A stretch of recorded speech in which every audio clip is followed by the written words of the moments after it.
How's it going, Giants fans? My name is Alex with my co-host here, Anthony Rivardo, and our good luck charm, Tibosaurus Rex, hopefully getting us that dub today, or rather this weekend, against the Green Bay Packers in Week 5. We are definitely short-changed. Daniel Jones, we have a little status update on him, a couple updates on the receivers. We're definitely missing some talent, my friends. Definitely missing some talent. This is going to be a tough one to win. But Green Bay, they found ways to beat themselves. They found ways to start out slow. They found ways not to score points despite having Aaron Rodgers. And the Giants have found ways to somehow get the ball in the end zone or at least ride the leg of Graham Gano to victory. So right now we're kind of looking at a couple of standout things. We're going to talk about Daniel Jones first. Dive into 5 keys we believe are necessary, are really essential to beating Green Bay in London, which should be pretty fun. But Anthony, before we dive into DJ and exactly what he's going through in terms of the ankle injury and if he's expected to play, how do you do today, my friend? I'm doing great. I'm looking forward to this game on Sunday. I think it's going to be another one of those ugly, hard-fought games for the New York Giants, and I do think that the Giants have a chance to come out on top in this one. Now, I see that a lot of people are picking the Packers. The Packers are the favorite in this one just because, they have Aaron Rodgers and they have a proven head coach and all of that, but I think Brian Daboll is a really good coach, and I think he's proven to be that through 4 weeks, and I think that, taking a look at the way that the Packers have been playing in recent weeks, they're not that strong right now, and I think that the Giants honestly have far more momentum, and I think that they're playing stronger football in some aspects of the game, so I think it's going to be a close game. However, there are 5 keys that we're going to go through that the Giants need to make sure that they hammer home and win those keys in order to win the game, so it's going to be very important that the Giants play a tight game, keep it clean, go ahead, go out there, lean on their stars, and get themselves a win. Absolutely. And it really boils down to a couple different things. One of them being Daniel Jones's mobility. And Daniel Jones practiced fully today, which is a huge indication that he is going to be just fine for this upcoming weekend. Of course, he had that minor little ankle scare against the Bears last week in the win. They took him out. He was like, I can play. Brian Daboll said, no, we're going to play it a little bit safer with you. And he ended up getting back in the game anyway when Tyrod Taylor had the concussion that he is also ruled out for this week. So Davis Webb, I guess, is the backup quarterback going into Week 5. But Daniel Jones doesn't even have an injury designation for this game, which is a huge surprise given the fact that he was limping pretty severely after he took that sack last week. And then, right now the Giants offense is pretty much predicated on Saquon Barkley and Daniel Jones running the football. And I tweeted out before a crazy stat, Anthony, and I was looking at it like, this is actually insane. Daniel Jones has 631 passing yards this season, and Saquon Barkley has 463 rushing yards. He's quickly approaching the same amount of rushing yards as DJ has passing yards. We're talking about 463 yards in 4 games, guys. He's well on his way to breaking 1,000 yards rushing for the first time in a couple of years since 2019, which is definitely exciting for Saquon and his resurgent season. But Daniel Jones' mobility is the key here, right? Our receivers are thin. We have Richie James, David Sills, and Darius Slayton as our primary guys that are healthy. I know Richie James was banged up this week. He was questionable to play, but he ends up being okay. He doesn't have an injury designation going into the game either. But you can't rely on these receivers. At the end of the day, this is a bad situation the Giants are in. There's no one to throw the ball to. We're expecting a lot from the tight ends. We're expecting a lot from the running backs, and we're expecting DJ to have to run. Although with this injury, I'll try to dial legs in the play action a little bit and practice more on quick hitting passes, getting the ball to the tight ends, getting the ball. I would not be surprised to see a lot of 2 running back sets. This is maybe 22 personnel, 2 running backs, 2 tight ends, and just break it all out from the line of scrimmage and try to do some unique things there. So it could be interesting to see how they kind of game plan around stopping or rather taking advantage of Green Bay. I believe their run defense is very bad. So that definitely suggests that the Giants have an advantage there, especially since Saquon is leading the league in rushing yards right now. And DJ also has the capability to run, but they're going to try and keep DJ away from getting tackled. The offensive line's got to step up. Definitely a big indication that the Giants are going to have to lean on the ground again, which is kind of the MO here for the last couple of weeks. But Anthony, how important is it, do you think, that DJ is able to play in this game? And do you think they're going to try to shy away from him running the football? Do you think that maybe they'll just kind of give it to him full go because he doesn't have the injury designation for this one? Yeah, he doesn't have the injury designation, but I would assume that he's still feeling it at least a little bit. It was an ankle sprain that was strong enough to keep him out of the rest of the game where he could only hand the ball off. So I would assume that they're not going to, put him on too many read options, put him on too many quarterback keepers. I think that, when he's got his opportunities to scramble for a first down, Daniel Jones is going to put his life on the line. He's going to go for the first down. He's going to scramble. So you're going to see him run a few times, but I don't expect to see too many designed runs. Maybe one or two sprinkled in somewhere in the game plan, but primarily I think that the Giants are going to kind of utilize the game plan in a way where if there were situations where they would normally call a quarterback run, quarterback keeper, quarterback read option, right? I think instead of doing that, they'll probably just run a screen pass instead, with the likelihood that Wan'Dale Robinson seems like he could be returning to the lineup especially. So, or, screen pass to Saquon Barkley, or maybe as Daniel Bellinger continues to get more involved, maybe we start to see some tight end screens, something that I've been hoping to see in recent weeks as Bellinger has gotten more involved. So I think that you're probably going to see less designed quarterback runs. Again, when the opportunity is there for him to scramble for a gain, Daniel Jones is going to take it. That's just the way he plays. He likes to put his body on the line, and he likes to run into contact for whatever reason. And it totally brings a bunch of problems to the quarterback position for the New York Giants. But that's just the way he plays, and you got to live with that. And so I do think you're going to see Daniel Jones at least rush for a few yards here and there on some scrambles. But I don't expect more than one or two quarterback design runs. Those bootlegs, they're probably not going to call them as much this week. I think that we're going to be seeing a lot more of Saquon Barkley involved in the game plan. And I think what you're going to see, instead of having those read options be those plays that trick out the defense, you're probably going to see screen passes or swing passes or something like that instead. However, maybe we're just overthinking this. Maybe he is completely fine. The Giants want the Packers to think this, right? Maybe we go into this game in London and the Packers are like, well, we don't even have to worry about Daniel Jones running the football because he's hurt. And then here comes that bootleg and Daniel Jones gets a 30-yard rushing touchdown. That's totally possible, that he's way healthier than we think. And the Giants are hoping that Green Bay thinks that they're not going to run with Daniel Jones. And then that will open up the running game for Daniel Jones. So that's definitely a possibility. And that's something that I'm holding out hope for. But again, temper your expectations on Daniel Jones' legs this week. I think you're going to see a lot more of his arm in action against the Packers. Yeah, and that kind of leads us to our 5 keys to beating the Packers, and one of them is we'll start with this one because it kind of flows into that kind of prospect exactly. Big game from the tight ends. The Giants need a lot from their tight ends. As we said, the receivers are going to probably be locked down for the most part. We need to take advantage of the linebackers and safeties of the Packers. And last week the Giants got some decent value out of their tight ends. I know Daniel Bellinger had a wrap on his shoulder after the game, but he doesn't have an injury designation. He's available to go. Last week they had Bellinger and Hudson lead the team in receiving. Bellinger had 3 receptions for 23 yards, came off a 4 reception, 40-yard performance against the Cowboys. Hudson had a reception and 18 yards to go with it. So, not a lot of love to the receivers, but the tight ends definitely got involved. I expect that to be a similar thing in week 5, the Packers, because at the end of the day, the receivers are going to be locked down by the secondary. They have to get these tight ends into space. They have to use their big frame. Daniel Jones got to be accurate, put the ball where it needs to go.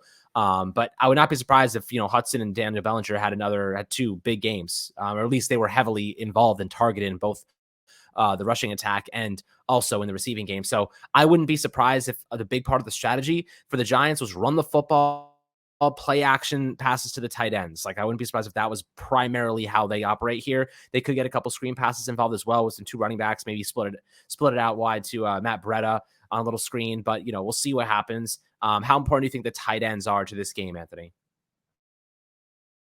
I think the tight ends are super important just because of the lack of wide receiver depth. I mean, the New York Giants wide receivers right now, it's like Richie James. He's a little bit hobbled. Maybe Wan'Dale Robinson. Kenny Galladay's out. Kadarius Toney is out.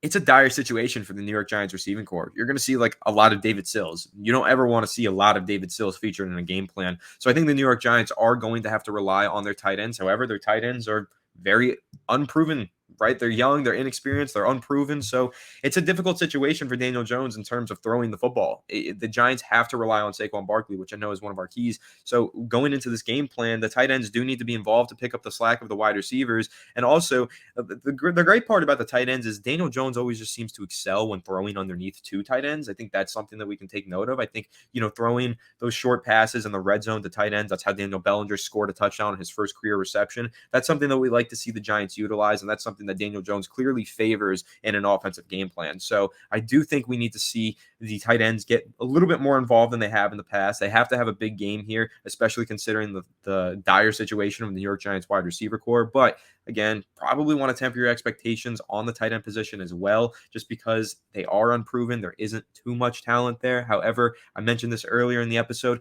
I'm hoping to see way more Daniel Bellinger in the upcoming weeks. I want to see him utilized in some plays where he can catch the ball and run into space, because that's what he did in college at San Diego State, and he was really good at it. He caught a lot of screen passes, a lot of drags. He would take them and he would run upfield and he would gain a lot of yardage. So I'd like to see the Giants start to utilize Daniel Bellinger more frequently, and especially start to utilize him in that fashion, since they haven't really gone ahead and done that just yet. Yeah, exactly. They really got to get Daniel Bellinger downfield. He's more than capable of running some better routes, some more extensive routes. They've really limited him lately, so I think that's something they could go with. But the next one I want to discuss is really the main one here. Saquon Barkley has to go God mode. Like, he's been unbelievable to start the season. Obviously carrying the offense right now. So far, what he has 463 rushing yards, 570 yards of total yardage from scrimmage. He has 2 rushing touchdowns and 170 yards receiving. So that goes into the yards from scrimmage. But altogether, he's in line to probably make another Pro Bowl appearance at the very least. 25 years old, obviously in a contract year. He had to have a big one, and he's doing so right now. He's carrying this team on his shoulders, really. Aside from Daniel Jones, a couple of rushes there where he's had some success, but played 94% of snaps last week. He had 31 rushing attempts, 2 targets, 2 receptions. He was absolutely lethal all around the field. 4.71 yards per carry, 5.79 yards per attempt against the Dallas Cowboys. Obviously, the Giants got a little bit behind that game, so they had to change the game plan. And then in week 1 had 9.11 yards per carry, which is unbelievable against the Tennessee Titans. I expect them to also kind of attack that Green Bay defense pretty significantly. I guess the question is, can the offensive line hold up if they know that's coming? The Packers know that offense is running through Saquon Barkley. Can we actually stop them? That's the thing. I get the sense that the Giants will have success because the tackles they have are so good. Glowinski's a great run blocker. Feliciano's a good run blocker. Their tight ends have been tremendous when it comes to run blocking as well. And the Packers have one of the worst rush defenses in football. So I feel pretty confident that Saquon's going to have a really, really good game. If you're a sports bettor, I would definitely smash the over on him. I'm going to, for sure. Because at this rate, the Giants have probably one of the better rushing games in football. And I would say that against one of the, even though they know it's coming, you're playing one of the worst rushing defenses, you're going to have success. So, how important is Saquon Barkley to emerging with the victory? I think Saquon Barkley is the X factor. He is the number one key to emerging with a victory in this game. We saw it in week 1. Saquon Barkley willed the New York Giants to victory over the Tennessee Titans. He was the reason that the Giants won that game.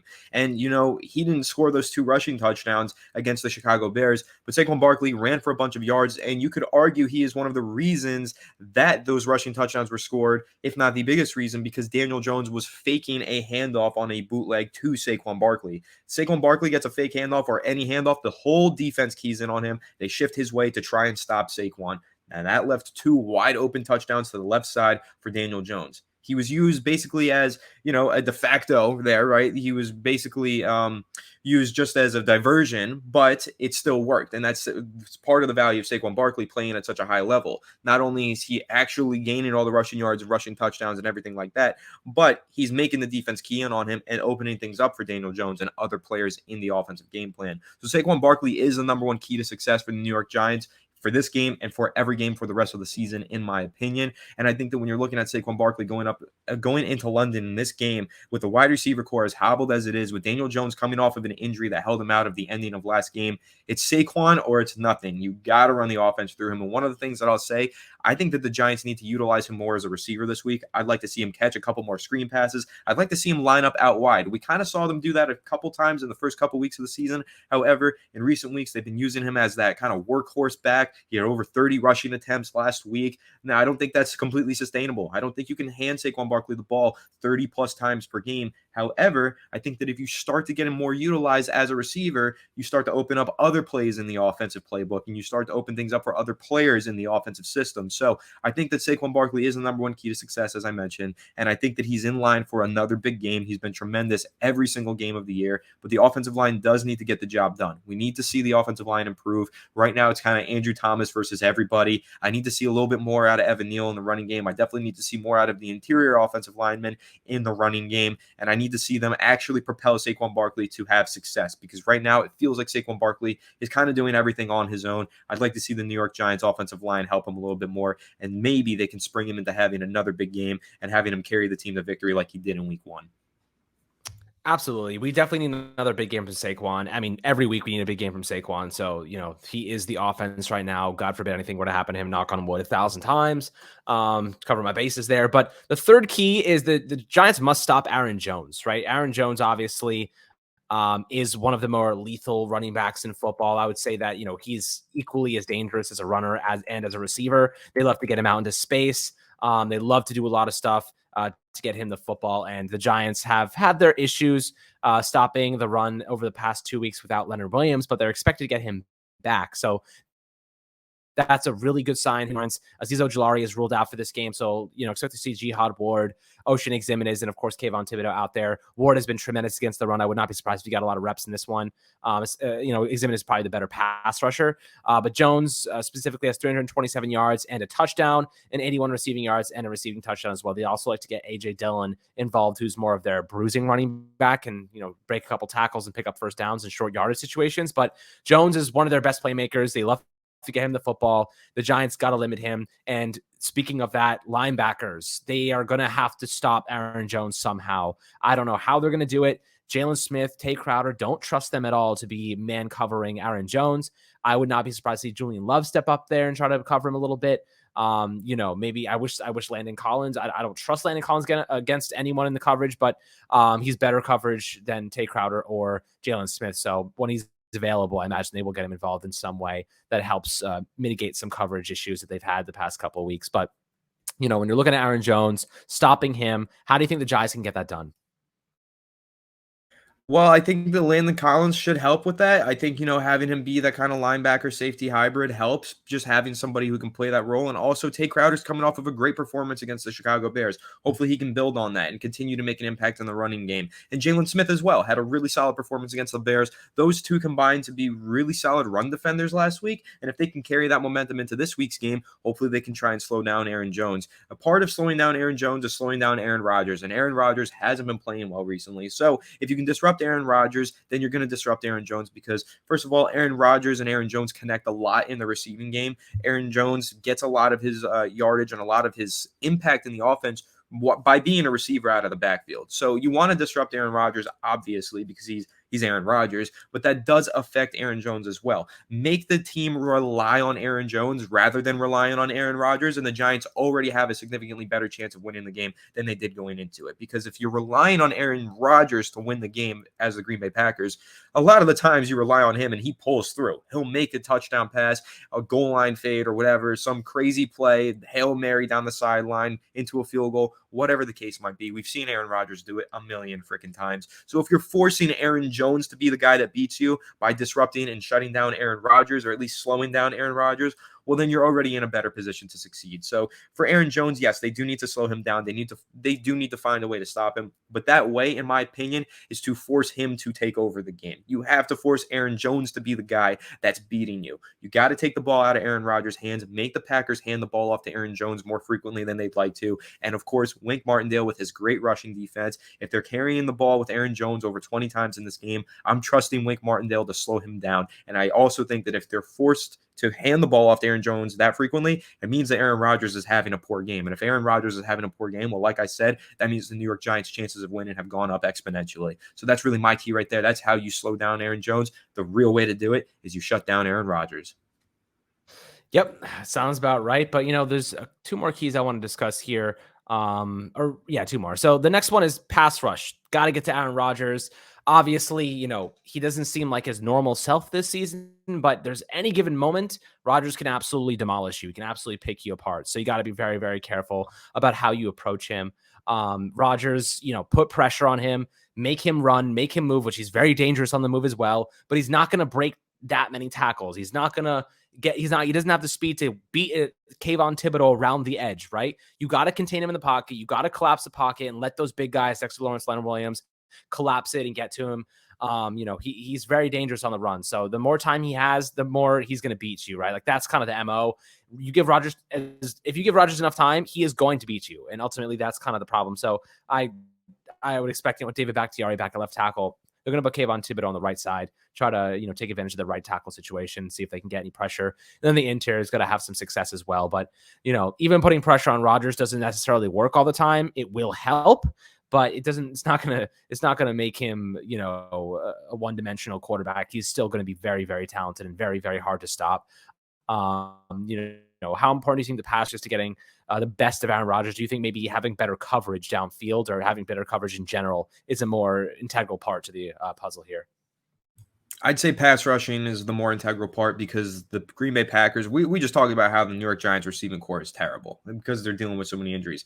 The Green Bay Packers receiving core is also pretty terrible. They traded away Devontae Adams this offseason, and they are feeling that. They are definitely hurt by that move. That was a move that, yes, at the time they needed to make due to contractual obligations to other players. However, no Devontae Adams has completely changed the look of the Green Bay Packers offense. So right now, I'd say the number one key here is to force Aaron Rodgers to get the ball out of his hands quickly to some of these crummy receivers, right? You don't want to give him time in the pocket to develop a play and find one of these bad receivers wide open downfield where there's just no excuse they're going to catch the football. So I would rather the Giants key in on getting after Aaron Rodgers to kind of mask the fact that the Giants do not have a great secondary right now because of all the injuries that they're dealing with. I mean, we're talking about Aaron Robinson might not even return at some point this season. You're talking about Julian Love coming back from an injury and, everything going on in the Giants secondary. It's a little suspect. So you want to make Aaron Rodgers get the ball out of his hands quickly. You want him to throw contested passes to these receivers who are not reliable enough to make those catches game in and game out, play in and play out. So that's kind of my take on that there. I think that, of course, you always want to pressure the quarterback. I'd love to see a big game out of Kayvon Thibodeau. Maybe he gets his first sack in London. That would be pretty cool, I think. But really, more than anything, it's just about making sure that Aaron Rodgers doesn't have too much time to survey the field. Because once these receivers start running wide open, Aaron Rodgers is going to find them. He's going to put the ball on the money. But if you're forcing him to make tight coverage passes to some of these receivers, truthfully, are not good enough to make all those tight coverage receptions at a frequent rate. So for the New York Giants, don't key in as much into the coverage portion of it. In my opinion, you just got to get after Aaron Rodgers, force him to make some difficult passes to some of these receivers who just might not be capable of making those plays. Yeah, absolutely. And speaking of the Packers offensive line, the right side of their line is kind of their weakness. They have a pretty solid offensive line altogether with Elton Jenkins and Bakhtiari, obviously, and they got Royce Newman at right guard. But Jenkins and Newman have struggled a little bit in pass pro to start the year. They're very good run blockers so far. So that's definitely going to be something the Giants have to win in the trenches, is stopping the run. They're going to try and run the football on us, obviously, and get some production there. But the pass pro right side of the line. The right side of the lines where I think we kind of have an opportunity to exploit that. We big game from Kayvon Thibodeau. We need a big game from Dexter Lawrence or Leonard Williams, whoever's kind of aligned on the right side. So we'll see how that goes. Definitely an essential part of the Giants game plan here. But the last key that I have in mind is the Giants offensive line must hold up across the board. Now, we have a lot of confidence in Andrew Thomas. He's the highest graded offensive lineman in football right now.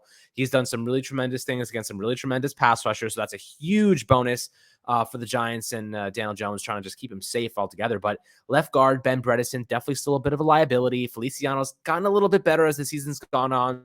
So much better run blocker than pass protector. Glowinski had that ankle injury last week. He's fine and ready to go, but pass pro has been spotty. Run blocking has been a lot better. And Evan Neal, same thing. Pass pro was better last week, but they didn't really pass the ball much. So the Giants, it's going to be dominate on the ground, dominate in the running game. And luckily they have really good run blockers, and the Green Bay Packers have really bad run stoppers. So we definitely have an advantage there. I'm not surprised. I would not be surprised if okay, here's another thing. There will be 1 or 2 points in this game where the Giants realize that they're stacking the box a lot and they're leaving the secondary a little bit thin. And you're going to see Daniel Jones take a couple shots to Darius Slayton. I'd willing to bet money that Darius Slayton might have a long touchdown tomorrow. Because the Giants like to do that, like to wait, build it up, do some play action, short concepts, and then they're gonna hide that entire thing hide that play and then just go route Darius Slayton, and he's going to get lucky on one of those and have a little bit of room to work with. Now, question is, can he catch the freaking ball? That is yet to be answered. So, Anthony, how important do you think this offensive line is in terms of, just their dominance in the running game specifically? Pass probably won't be as important in this one, but it'll play a part. Yeah, I mean, like you mentioned, Andrew Thomas is playing at a really high level. I mentioned that earlier as well. And for the New York Giants, it's going to be a run-heavy game plan. They have to rely on Saquon Barkley, and they can only rely on him. He's going to go as far as his offensive line takes him, basically. I mean, Saquon Barkley, he has the ability to break some runs on his own, and he's been doing that frequently. He's been doing a lot by himself, but you don't want him to have to do everything by himself. You actually want him to have a offensive line in front of him opening up some lanes. And granted, there are times where, whether it's scheme related, where, pre-snap motion is opening up a play for him or whatever the case might be, he's had some running lanes and he's had some big runs based on good blocking and based on good scheming. But at the end of the day, I'd like to see the New York Giants offensive line get a little bit more active in the running game and be a little bit more efficient, open up some more lanes for Saquon Barkley and give him the opportunity to basically rip some big runs without having to break 2 or 3 tackles in the process. I know that he has over 460 rushing yards on the season, over 300, and I think 60 of those are coming after contact, according to Pro Football Focus, which means that he's basically creating the yardage on his own. Their offensive line is really creating about 100 of his 400 and something yards for him. It should be a higher number than that. Saquon Barkley shouldn't be going for, hundreds of yards per game after contact rushing the football. That tells me that he's doing way more for himself than the offensive line is doing for him. So I'd like to see the New York Giants offensive line really just start to create more yardage for him so he doesn't have to break tackles, create a bunch of yards after contact. Because again, if we're talking about sustainability, right now Saquon Barkley is playing incredible. You can't rely on him to take 30 handoffs a game, and you can't rely on him to go for 100 yards after contact every single game. It's not sustainable. So the New York Giants offensive line has to step up, start doing their job a little bit better, and set up Saquon Barkley to find success without him having to break 5 tackles per play. Yeah, I mean, look, his jukes are back, though, at the very least. When he gets to that gap, he is making those cuts like he is a spring chicken, my friend. So definitely exciting for Saquon and what he's been able to do so far this year. But we're very excited for the game on Sunday. I know you guys are as well. We'll try and get up extra early to do a little pregame stream for you at like 9 o'clock before the game starts. I do not like how early it is. It's very annoying. I like my 1 p.m. start times. But at the very least, after the 9:30 games are over, the Giants play, I can sit on the couch and not move and drink a spicy little Stella Artois and enjoy the rest of my day. And I know you guys are definitely thinking the same thing, which will be definitely fun and enjoyable. But hope you guys enjoy this episode. Would love to hear your perspectives below on the keys for the Giants to beat the Green Bay Packers in Week 5. Also, Daniel Jones being healthy, how you think they can scheme around this. I know his mobility may be limited a little bit. And of course, shout out to Tibosaurus Rex for carrying us through the first 4 weeks of the season with a 3-1 record. I 100% think he has everything to do with it at this point in time. But guys, hope you guys enjoyed the episode. Make sure to like and subscribe as always. We'll catch you guys on the next Fireside Giants.